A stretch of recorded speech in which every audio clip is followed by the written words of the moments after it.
Hi hello అందరికీ. అందరూ ఎలా ఉన్నారు? అందరూ బాగుండాలని మనస్ఫూర్తి కోరుకుంటున్నాను. నేను మీ ఆటో నరేష్. నేను వెళ్ళే దారిలో వచ్చేసి నాకైతే ఈ పెద్దయ్య వచ్చేసి కనిపించాడు.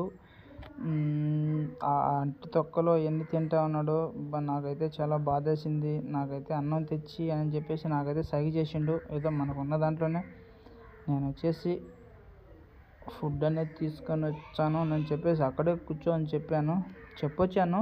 లేదంటే ఎక్కడికన్నా వెళ్ళిపోయిండేమో.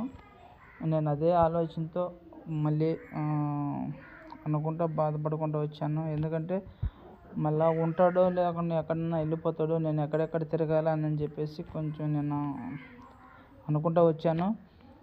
ఎందుకంటే నాది వచ్చేసి అక్కడ ఊరేమని కాదు, ఆ సందుల్లో ఎక్కడ ఎతకాలో నాకు తెలియదు. అందుకని చెప్పేసి నేను కొంచెం డౌట్తో వచ్చాను.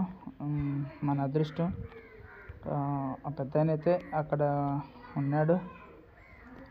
మన తెలుగు అయితే రాలేదు, అన్నం కూడా ఎట్ట తినేది తెలియటం లేదు. అయితే మనకున్న దాంట్లోనే మనం అయితే ఆ పూట వచ్చేసి పెద్దయ్యకి కడుపు నింపామన్నా. ప్లీజ్ మనకి ఎందుకులే అని చెప్పేసి ఎవరు అనుకోవద్దన్నా. ఇలాంటి వాళ్ళకి ఒక పూట అన్నం పెడదామన్నా ఈ వానలకి ఎక్కడికి పోలేక, ఎవరిని అడగలేక ఇలాంటి వాళ్ళు చాలామంది ఉన్నారన్న. ప్లీజ్ ప్రతి ఒక్కరు కూడా ఒక పూట ఫుడ్ అనేది ఇద్దామన్నా. చాలా చాలా బాధేస్తూ ఉందన్న. ఇలాంటి వాళ్ళు ఎక్కడెక్కడ ఉన్నారు అని చెప్పేసి నేనైతే వెతుకుతూ ఉంటానన్నా. ప్లీజ్ సాయం చేద్దాం. అన్నదాత సుఖీభవ.